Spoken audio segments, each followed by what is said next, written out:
Au nom du Père et du Fils et du Saint-Esprit, ainsi soit-il.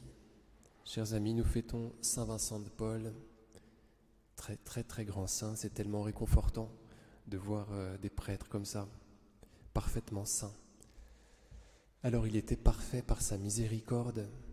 Il disait à la fin de sa vie, quand on lui demandait s'il voulait bien pardonner à ceux qui lui avaient offensé, il répondait « Jamais personne ne m'a offensé ». Il faut le faire quand même, vous voyez, c'est-à-dire qu'il avait un cœur tellement grand qu'il ne retenait pas l'offense. Voilà, c'était pas grave. Vous savez, c'est le commandement de Jésus quand il nous demande de présenter l'autre joue. Quand on s'est fait frapper sur une joue, présente l'autre joue, non pas pour qu'on te frappe, non pas par masochisme, vous voyez. Et d'ailleurs, le Seigneur répond dans son procès quand on le gifle. Il réplique. Il dit « Pourquoi est-ce que tu me frappes ? Qu'est-ce que j'ai fait de mal ?» Donc ce n'est bien sûr pas pour ça, mais c'est pour montrer la partie non blessée. Je ne suis pas pour que mon agresseur qui m'a fait du mal n'ait pas peur de venir vers moi, voyant qu'en fait ce n'est pas si grave ce qu'il m'a fait. Vous voyez, Saint Vincent de Paul, c'est exactement cela quand il dit « Personne ne m'a jamais offensé ». Et pourtant on sait que sur plusieurs années de sa vie, il me semble 6 années, il a subi une calomnie très très très rude. Il était pendant ses études avec un copiole qui l'avait accusé de lui avoir volé une partie de sa fortune. Et ce copiole se répandait cette calomnie autant qu'il le pouvait. Donc vous voyez, c'est quand même une offense de taille. Et Saint Vincent de Paul était tellement clément qu'il ne l'avait pas retenu. Voilà. Donc un homme infiniment, infiniment bon, qui croisa, paraît-il, alors il y a plein de choses à dire, mais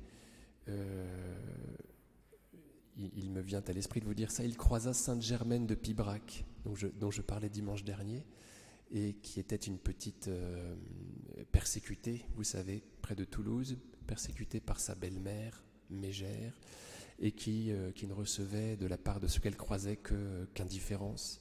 Et elle avait croisé Saint Vincent de Paul qui passait par là et qui l'avait gratifié d'un sourire, qui lui avait fait ce qui avait fait à Germaine beaucoup de bien. Bref, donc un homme très bon, qui n'était pas du tout stupide.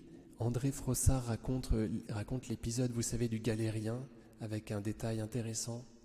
Le garde Chiourme est piégé par Saint Vincent, vous savez, donc il frappe, il flagelle un galérien qui n'en peut plus.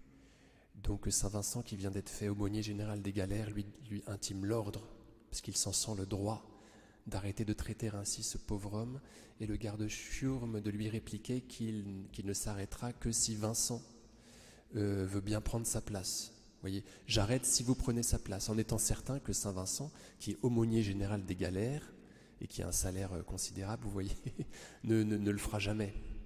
Et puis Vincent le fait. Et alors le garde Chiourme, vous voyez, est pris de court, il est très embêté, et c'est bien fait pour lui, parce que visiblement c'était un sadique, et donc il a dû avoir de gros problèmes avec sa hiérarchie, vous voyez, ensuite. Donc Saint Vincent de Paul a dû prendre ce jour-là un malin plaisir à confondre ce garde Chiourme sadique. Donc vous voyez, c'était un homme extrêmement bon, et comme on le sait, infiniment intelligent, infiniment doué, qui a déployé une charité à beaucoup, beaucoup de niveaux. Voilà. Alors je pense que c'est le fait de sa grande humilité, sa grande douceur. Le Seigneur pouvait traiter avec lui confier beaucoup d'entreprises, parce qu'il avait de la place chez lui. Au nom du Père et du Fils et du Saint-Esprit, ainsi soit-il.